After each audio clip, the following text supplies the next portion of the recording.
So everyone thinks that living in the Bay Area means either sky-high rents or crazy commutes, but there's a hidden gem, not really hidden gem anymore, Livermore. And I have lived everywhere from San Francisco to the peninsula to Walnut Creek, and I've been here for 10 years now, and I'm going to share the reasons why I am never leaving. First thing I want to talk about is location and climate. You get Bay Area access without Bay Area hassle. Well, I tell people I live in the Bay Area, they usually picture fog, traffic, and tiny little apartments, but Livermore breaks that stereotype. It sits on the easternmost edge of the Bay Area, creating that perfect blend between urban chaos and total isolation. We've got about 88,000 residents according to latest census data, and that makes it the largest city in the Tri-Valley. And what's great about that is it's big enough to have everything you need, but small enough that I regularly run into neighbors when I'm at the local grocery store or local coffee shop. And here's something no one ever told me before moving here. The weather is completely different. In fact,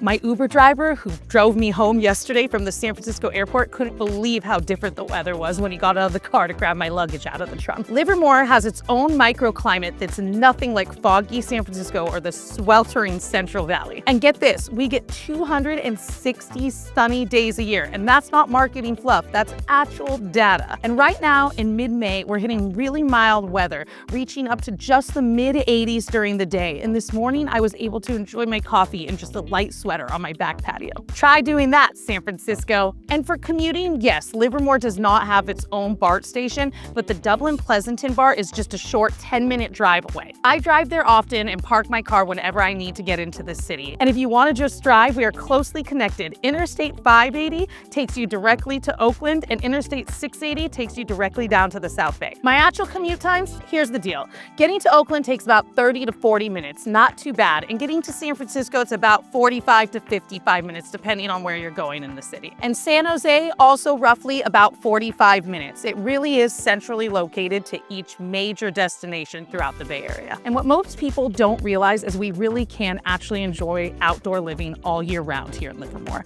I've often had barbecues in January and hikes in January that aren't miserable compared to that San Francisco fog. But Livermore isn't just about location, it's about a community with deep roots. And before we dive in, if we haven't met, I'm Amanda Elhassan. I've been helping buyers and sellers over a decade find home here in Livermore. If you're enjoying this Livermore content, hit the subscribe button. You won't want to miss what's coming next. While other Bay Area cities seem to reinvent themselves every 5 years, Livermore has managed to preserve its character while still moving forward. The city was named after Robert Livermore, a rancher who settled here in the 1840s. And this historical connection isn't just a fun fact, it's truly part of our identity. I've watched as the city has balanced carefully preserving its heritage while still keeping up with the times. Take downtown for an example. When I first moved here 10 years ago, there were still parts of the downtown that were a bit sleepy. And now it's thriving, but they've kept so much of its historical architecture and its walkable space, which gives it its character. The buildings, well, they tell stories of Livermore's past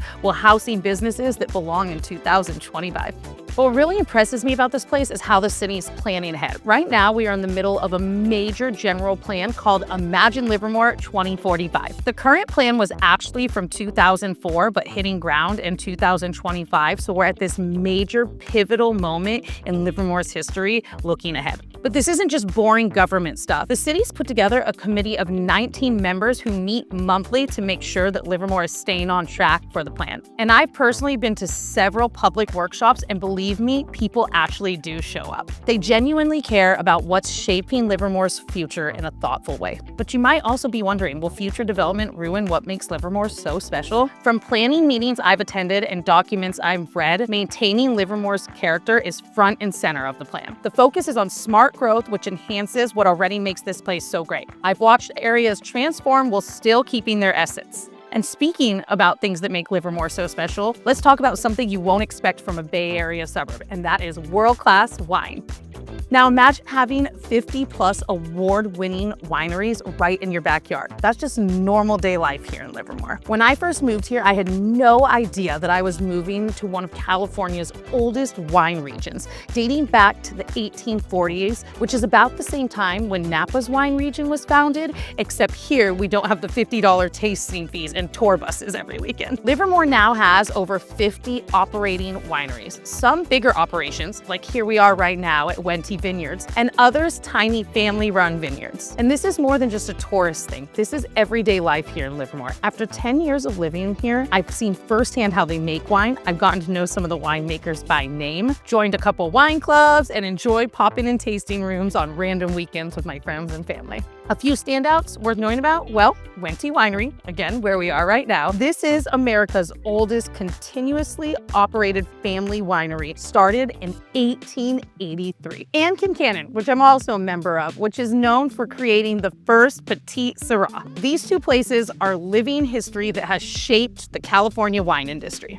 Our Mediterranean climate here in Livermore creates the perfect conditions for growing grapes. Chardonnay, Sauvignon Blanc, and Cabernet Sauvignon grapes thrive here. The warm days and cool nights create the perfect balance for growing grapes. And beyond just drinking wine, the Livermore wineries are stunning. My morning commute takes me past rolling vineyards, and let me tell you, after 10 years here, the view never gets old. And over the years, I've discovered some hidden gems that most people miss. Red Slap Vineyards is known for its great picnic area and organic wine. And get this, its historic site allows you to picnic under 100-year-old trees. And Acacia Winery focuses on small batch wines that really showcase what Livermore soil can do. But people often ask me, how does Livermore really compare to Napa when it comes down to it? And here is what I will say.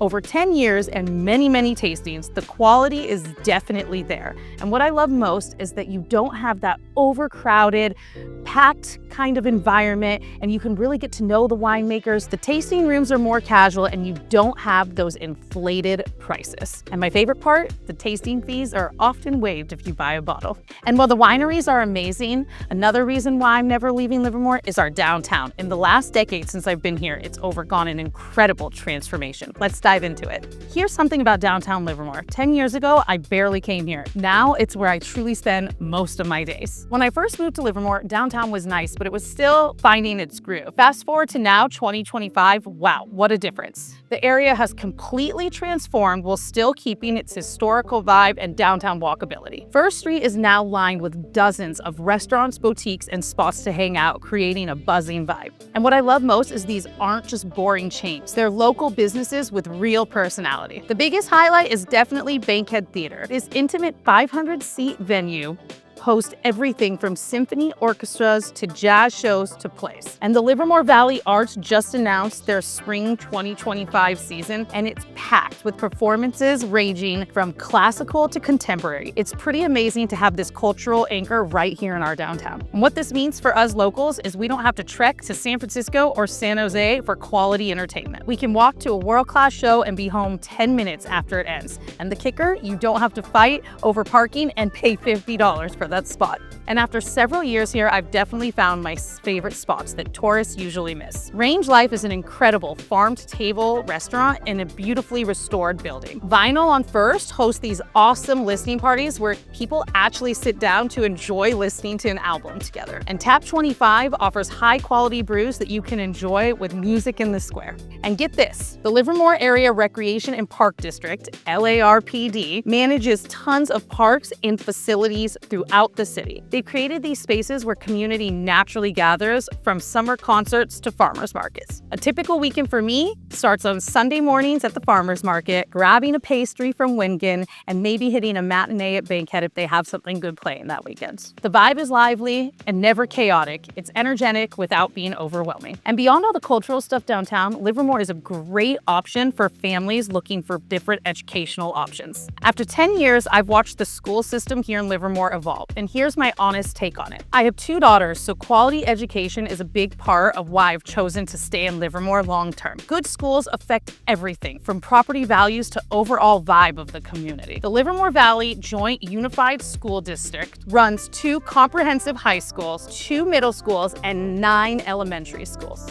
I've seen these schools level up over the decade with constant improvement to facilities and programs. Several schools like Arroyo Seco Elementary have entered California distinguished school designations, which isn't easy to get. For higher education, we've got Las Positas College right here in town. They offer affordable degrees and transfer programs to four-year universities. Many say that taking continuing ed classes there offers the same experience as fancy private universities. And my neighbors with older kids tell me they love the balance of the Livermore school districts. Solid academics without extreme pressure that you may find in other Bay Area suburbs. Kids get challenged, but still have time to, well, be kids. And here's another educational perk that most people don't realize about Livermore. Its connection to the Lawrence Livermore Laboratory. The lab runs amazing outreach programs for local students, which include internships, science competitions, and classroom visits from scientists working on cutting-edge research. For kids interested in science and tech, it's an incredible opportunity you won't get in other suburb cities. Healthcare is getting better here too. A Sutter Healthcare is opening up in summer of 2025, bringing doctors and services to Livermore. This 11,000 square foot facility will offer 16 exam rooms with a range of specialties from pediatrics to internal medicine. More healthcare options close to home is a very good thing. While great schools create a solid foundation, what makes Livermore really special is how many outdoor activities we have right at our fingertips. After a decade of exploring Livermore, I'm still finding different trails and hikes in Livermore's outdoor spaces. When I first moved here, I figured that I honestly needed to drive out to the coast or to the Sierras for a decent hike with views, and boy, was I wrong.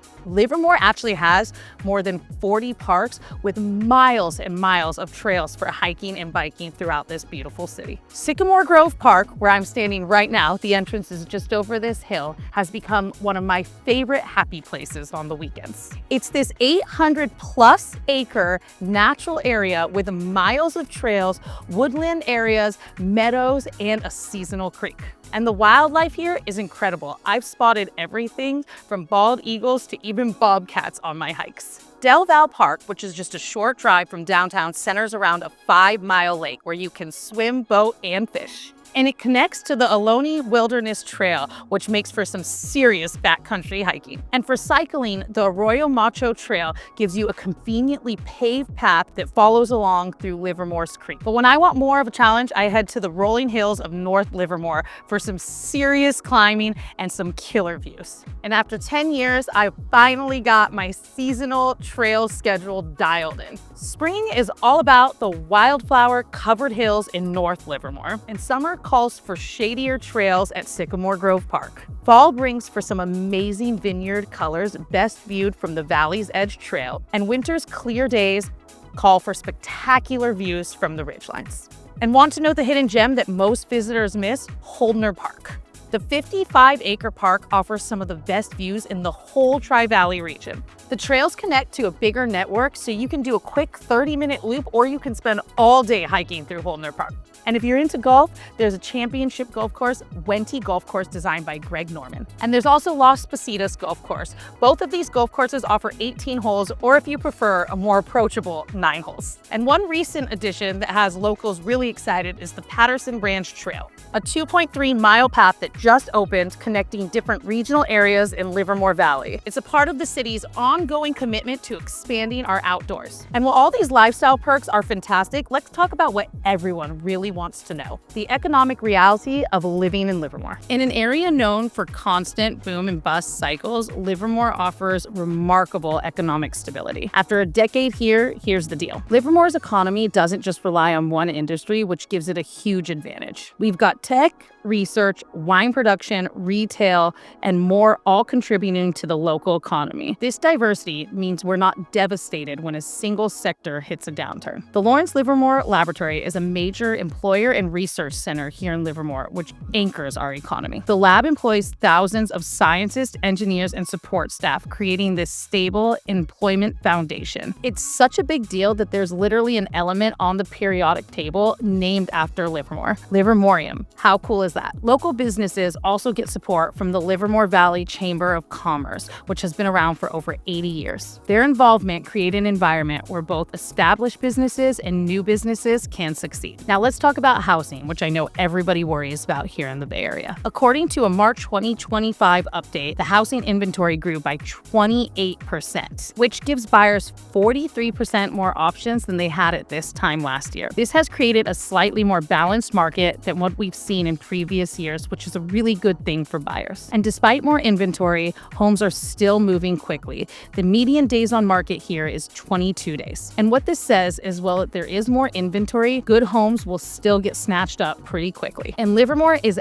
actively working on more housing affordability. Through initiatives like the Housing Element Update, which was adopted in March of 2023, the plan runs through 2031 and outlines strategy for meeting housing needs across different income levels. But what you get for your money in Livermore versus other Bay Area cities might actually shock you. And while it's definitely not cheap compared to national standards, Livermore gives you far more bang for your buck than other cities in the Bay Area, such as Silicon Valley and San Francisco. A 4-bedroom home in Livermore with a good-sized backyard is probably going to run you about the same cost as a 2-bedroom home somewhere in the Peninsula or Silicon Valley. And as of early 2025, the median home price in Livermore was $1.2 million, which will get you far more for your money than other cities. After weighing all of this down over the last decade living in Livermore, my decision to stay long-term comes to the overall picture of what living life is actually like here. So after a decade in Livermore, I have found this sweet spot of culture,